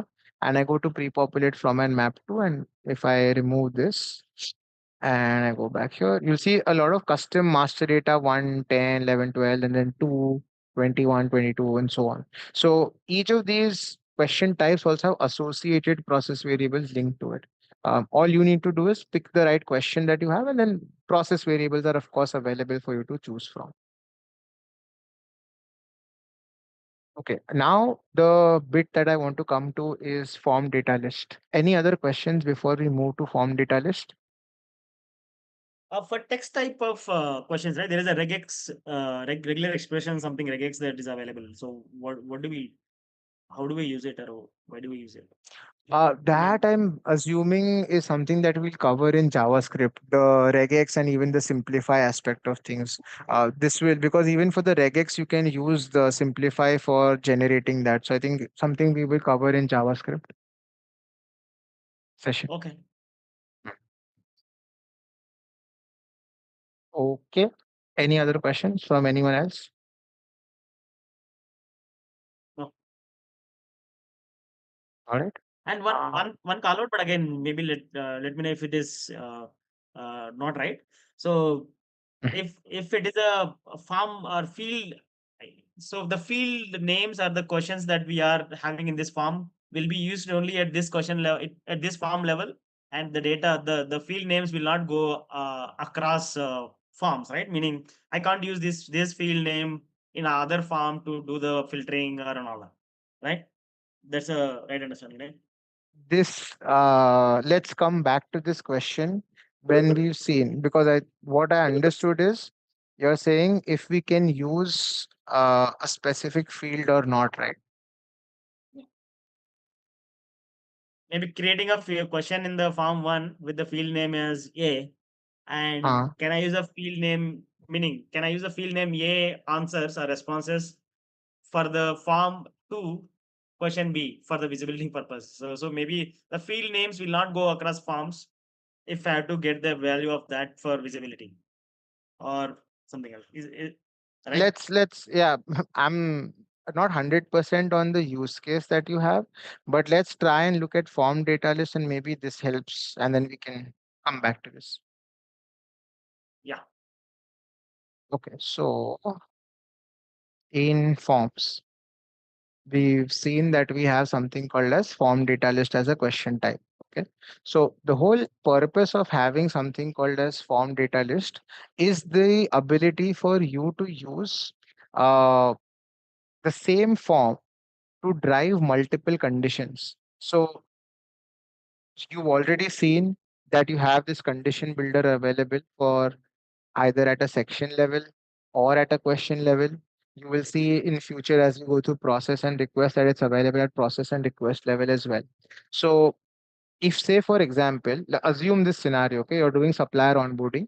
As part of supplier onboarding, you need to ask the supplier certain questions, but it's not always the same questions that you need to present to the supplier. It's based on Recording in certain inputs progress. that either your requester gives you or someone, let's say, from your vendor management team gives you. So they could be a reviewer, right? So depending on the inputs that you get from your internal folks, the questions that you ask the supplier will change dynamically. So if to achieve this scenario that I'm talking about, in that case, what you would need to do is you would need to create multiple forms. You would need to create multiple questions, multiple conditions, use a lot of pre-populate from and map to capture the values.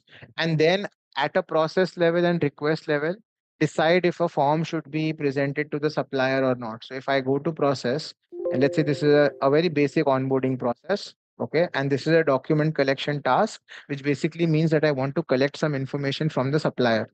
Okay. In that case, what are the forms that I'm presenting to them? So if you say forms presented to the assignee versus forms to collect is what the supplier will fill out. Okay, so if I had multiple conditional forms wherein it could be some compliance questionnaire, it could be some risk related questionnaire, some finance related questionnaire, I would actually have to have multiple forms created here. And then based on the conditional visibility, I have to apply those conditional visibility as well. And then I would also need the values from that pre-populate from and map to. So it is all achievable, but it is all a bit complex and difficult to maintain. That's the use case for form data list as a question. Okay. So to avoid Mhm. all of this complexity, what we've done is we have forms.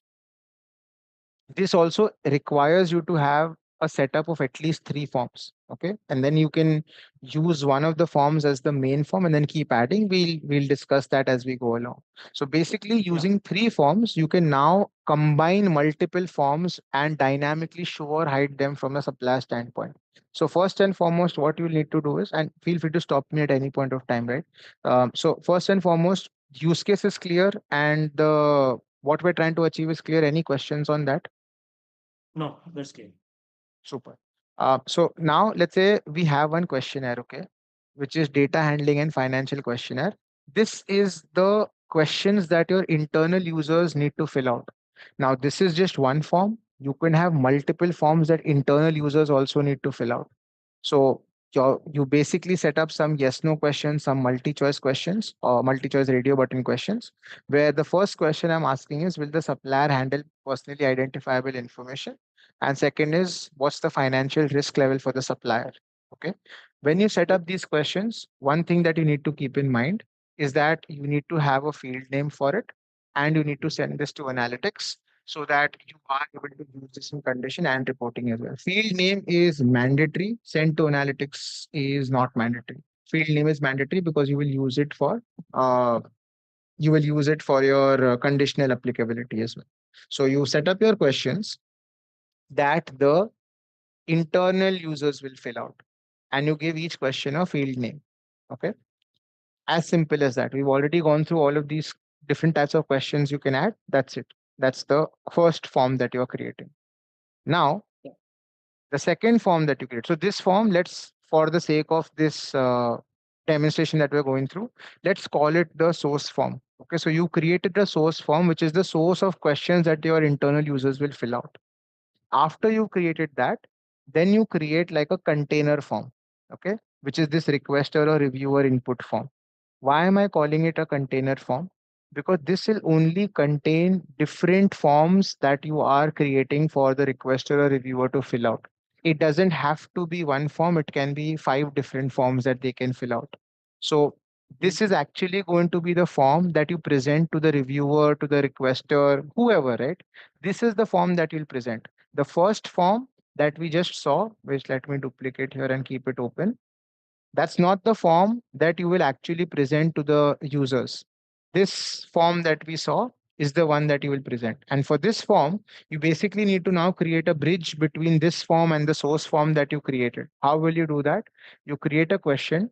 This question has to be your form data list question. Okay. So once you see this question is form data list. What you need to do is give it a field name, scroll down, give it pre-populate from and map to. There are five forms that you can map it to. If you X out of this, you can see there are five forms that you can map it to. Currently, this is at five. Of course, in future, if you have requirement for more, this is something that you can raise with Oro, and we can talk about why we need to have more, and we can add more if required.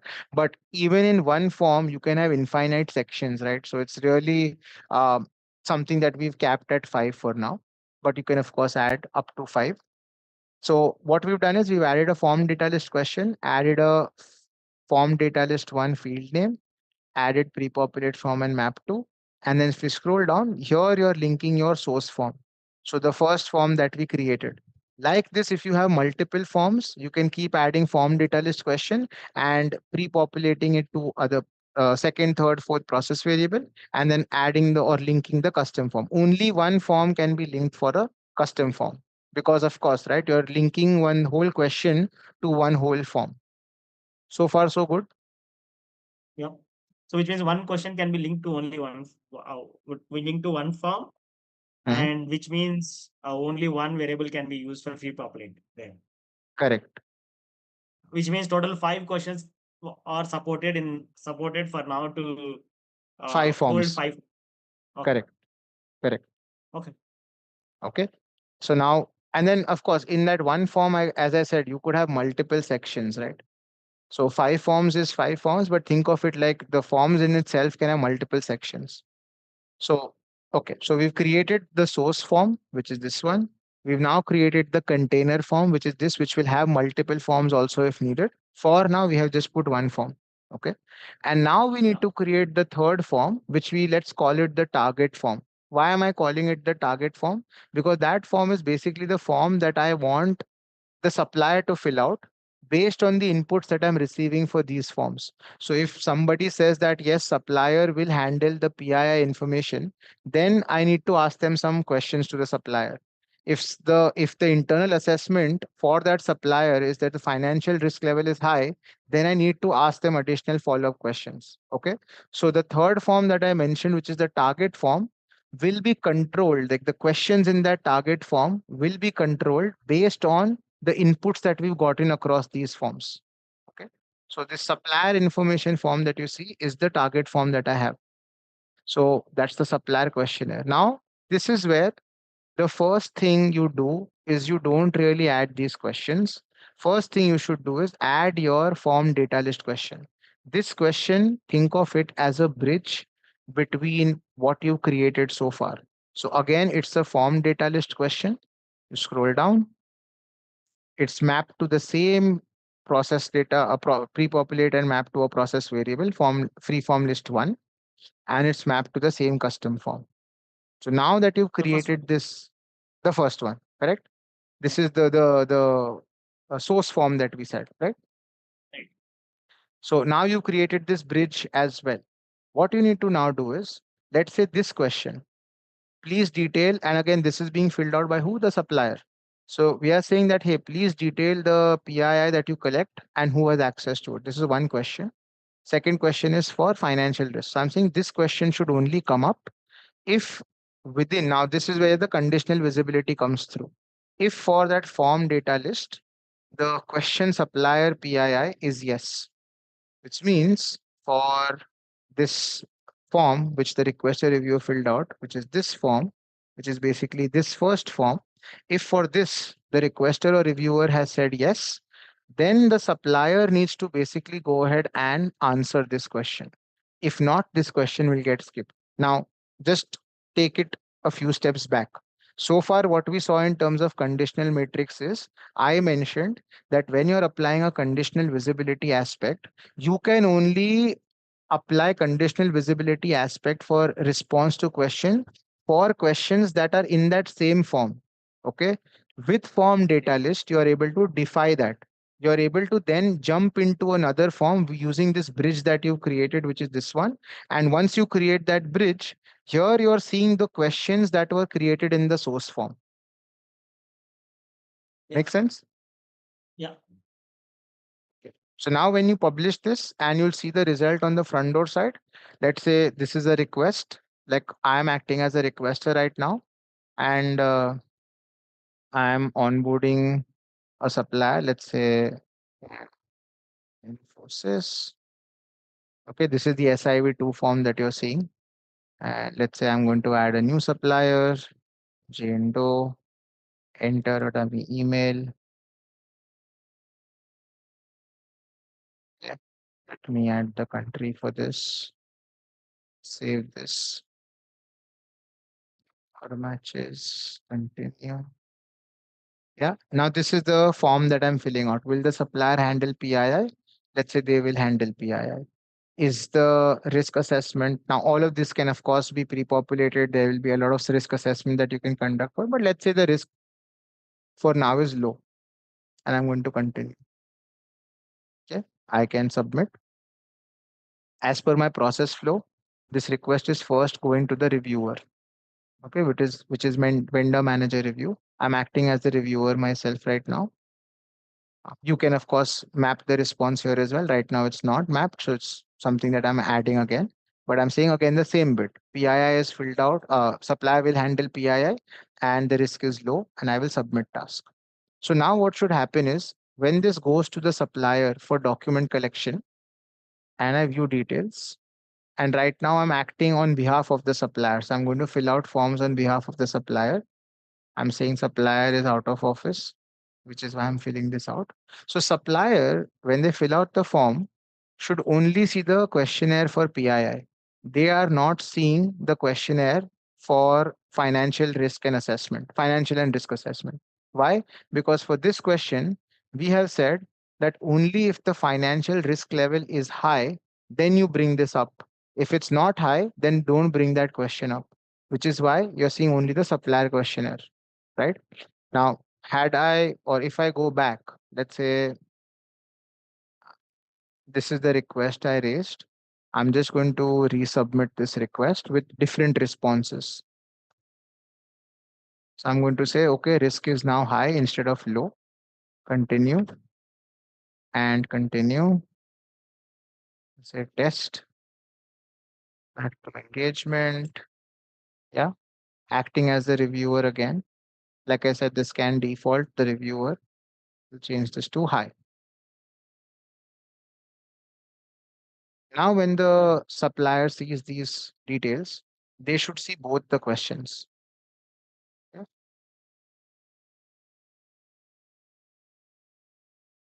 So now you see they're seeing the supplier in as part of the supplier questionnaire, rather, they're seeing the first question for PII and the second question for financial and risk assessment. So you don't need to go to process or request. You don't need to individually, like otherwise, if you had to achieve this exact thing that we just did, you would need to map all of these questions to process variables. Notice how I have not used a single process variable except for the form data list. Okay, you would have had to use all of these and map it to process variables, and then at a process or request level control all of this. Typically at a process level, since it's happening at a doc collection task level, you can avoid all of that by using this form data list question. Ravi, this is clear? Yeah, this is clear. Okay, super. And this will be used in forms only, but not every place wherever we have visibility, right? Meaning in the form, in the process, in the request, all those places we can't use. We just use it in the form. That form wherever we have this type of question, right? That's the use case, like you're controlling Yeah. or creating bridges using the form data list question. Yeah, makes sense. I think just to Yeah. see. Yeah, because like even if you there's just one process variable which we use, right, which is that custom free form list one. That process variable I don't think has any information which will help you in a process or a request level for condition builder. So yeah, pretty much you're going to use it in forms itself. Yeah. Makes sense. Okay, cool. Um, we have about 15, 17 minutes. I think, do we want to pause here and start some practice for forms, or should I continue with questionnaire, notification, or checklist? Maybe we can continue and then tomorrow we can start with the practice session or something. Okay. So let's quickly go through questionnaires. So questionnaire is also one aspect wherein, if let's say you wanted to conduct some sort of assessment, like a risk assessment, and you want some sort of score attached to it, that's when you would use questionnaire. Typically, initially, rather, when you had custom forms, you didn't have the capability of a lot of things. Like I said, capability was built over a period of time.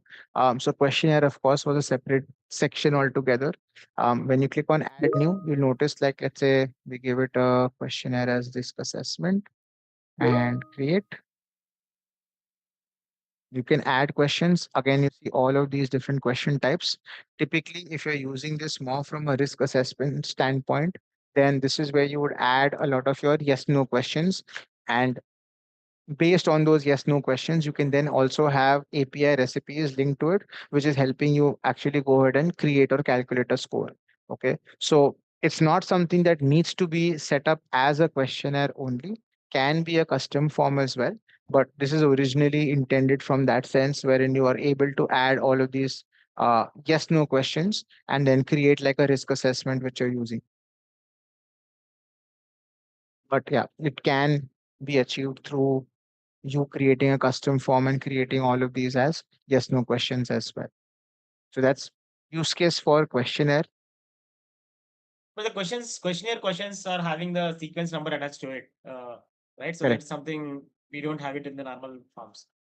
Correct. So these are like subtle things that you will see that are different for like a custom form versus a questionnaire. But if you ask me, like this can be achieved through you naming the questionnaire as well, right? Like if the section name itself, we put it in the section name like so, it's manual, but can be done if it's not as But many sections as you the have. question But this is indentation will not happen, no? correct. But it'll still be part of the section, no? Yeah. So meaning you can under below, if you look at 1.1 and then question is starting from there. The indentation of the question is something we can't manage with the. Correct. Valid. Yeah, that's actually what the like. What are the subtle differences between like a custom form versus a questionnaire? Okay. Makes sense. Then notification, And I'll you were come saying back to. Hmm. one thing that I want to add, I think in the questionnaires, right? You were saying there is a question score that we can add and all this. I think, do you want to talk more about it, or maybe if we are missing anything there, or any more? Something we can talk during like typically this is something that will happen through API call. So when we discuss integration, yeah, we can touch upon this. Okay, but that will be available only in questionnaire, is it? But Yeah, not the. correct. Yes. Okay, makes sense. Notification I'll come back to. Before that, I will cover checklists, relatively smaller topic, I would say. So checklist is something that you would, just as the name suggests, you would provide this as an add-on to, something that the reviewer is going through. So if you have a checklist here, which is in this case, there is one checklist that's added, which is new vendor approval checklist. So here you see business need verified, supply details checked, procurement policy accepted. So when you are setting up your process, and in your process, you have, let's say, a vendor management task. So as part of supplier onboarding, let's say, we have this vendor manager review. Okay. In your vendor manager review, you are, of course, giving them some forms to fill out, which is your review summary form. Okay, we'll discuss these in detail. But at the time that you're expecting them to fill some input, if you want to give them like a reminder or a list that they should use as a something to cross reference against, then that's something that you can add as a checklist. So if you see here, if I click on this drop down, you will see all the checklists that you've created there, and then you can map to this task this checklist. So you can have like a vendor approval checklist, vendor reviewer checklist, etc. So actually performing this task, this will come up as a checklist that they need to tick off before they can submit this. So if you publish this and let's say I resubmit this request, not sure if resubmitting will bring the checklist, but let's try.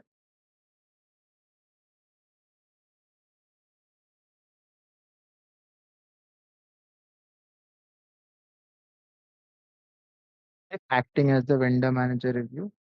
Yeah, now you see, this is the form that I was asked to fill out earlier. So it's the same form.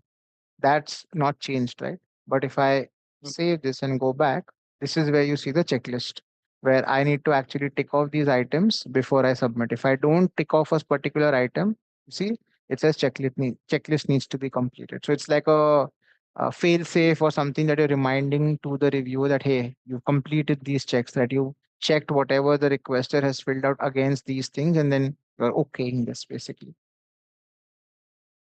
Yep. So what is the app that you're saying? Is it opening some page or some form when you click on it? No, it's just basically giving additional options like confirm. Confirm is basically tick mark. Follow up if they need to come back to this, and which will give this flag, and not applicable is them indicating that this is not applicable. Okay, so that way they don't have to check and then they just cross it and then submit straight. Correct. So then it may be a scenario like you put 10 things in the checklist, but some things are genuinely not applicable to that request. So then they can mark it as not applicable and then submit the task. Makes sense. I think another use case I can see is that, like in some of our examples, Ravi, right, we have runbook, so we can kind of use this kind of like a runbook thing to make sure all dependencies are there before they proceed with this next step. Does that make sense? Like example, Yeah. I was thinking.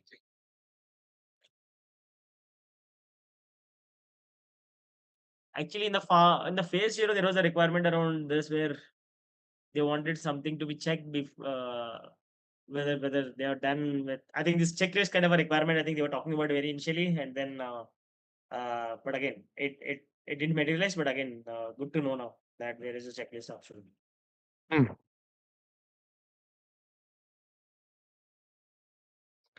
Okay. Let me go back to oops, and notification. So checklist is basically that. There's nothing more to that, I would say, than you actually creating. You can have sections to a checklist, but that's more or less about it. There's no type of questions like we saw in a custom form, but it's serving the purpose of a to-do list as such. Yeah. Now coming to notification. So within notification templates, you're seeing all of these notification templates that are available. You can add and customize new notification templates as well, and then you can use them in a process. Before I talk about adding a new template, you can also look at all of these current templates that we have here. Some of these may be already provided out of the box. Some of these may already be created as a custom template as well. So I believe this is on play that you're seeing, right? Let me also go to dev and see if you have certain templates that you've created already. Yeah, so here these are more specific templates that you've created like custom in addition to the ones that you have here. So you see these are all created like the PH0, I'm assuming phase 0, these are created as part of your custom templates. So if I click on add new, sorry, let me not add on dev while I'm at play. Let's just add on play. So if you click on custom template, this will help you create your own custom template. And then while you're creating a custom template, you can go ahead and customize it the way you want. So if I click on this, I'll say this should be for supplier onboarded notification. Let's say, so after the supplier is onboarded, I want to send them a template or an email. I can give a description saying this is an email that should be sent to the supplier after they're onboarded.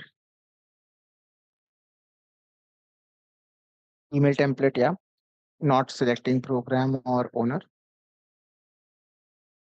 And here you can set two things. One is the email content itself. The second is the instant messaging aspect. Instant messaging is for the team Slack or Google Chat notification. So you remember spoke about when we were looking at settings. Yeah. So if you want to customize that, you can do it through instant messaging.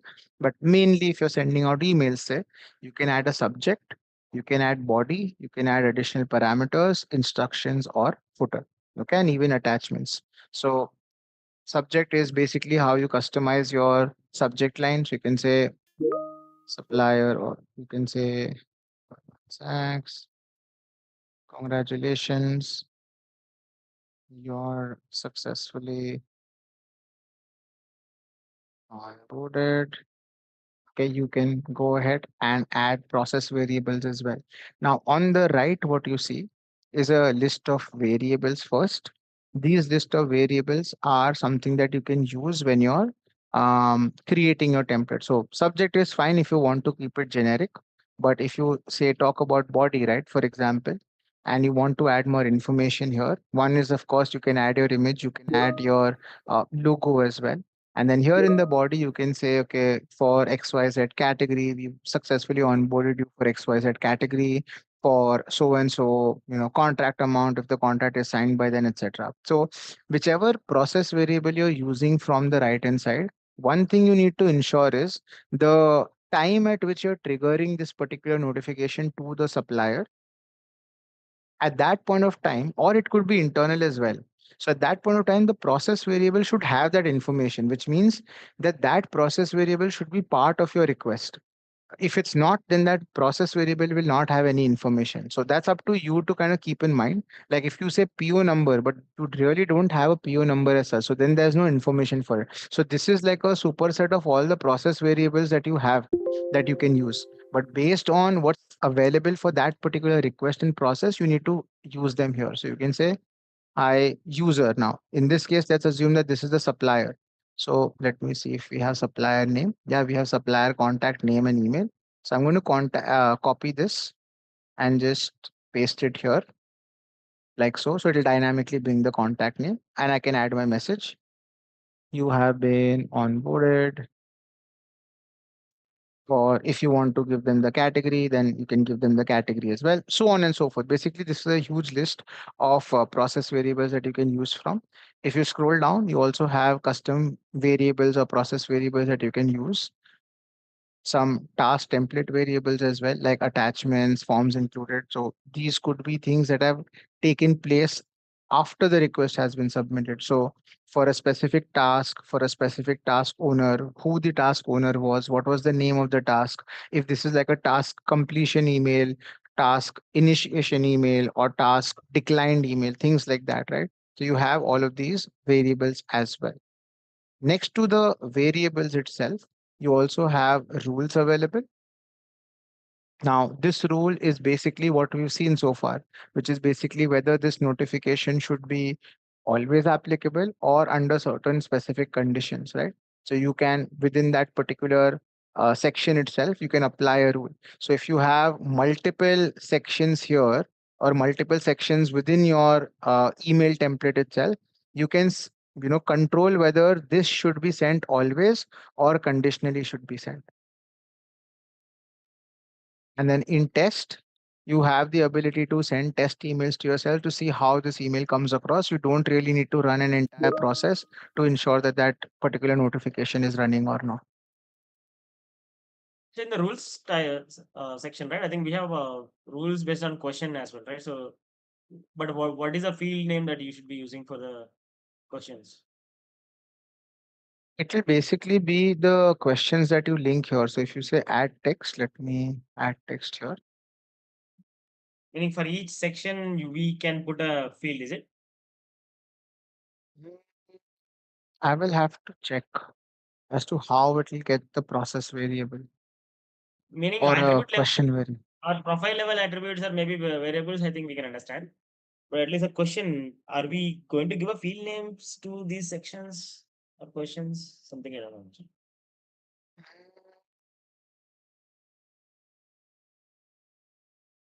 No, Maybe I'll form have to ID. check. I thought of form ID, but you don't have the ability to like manually input form ID here. This is a drop That's down right. selector, right? So Hmm. I will check. Let me make a note of this.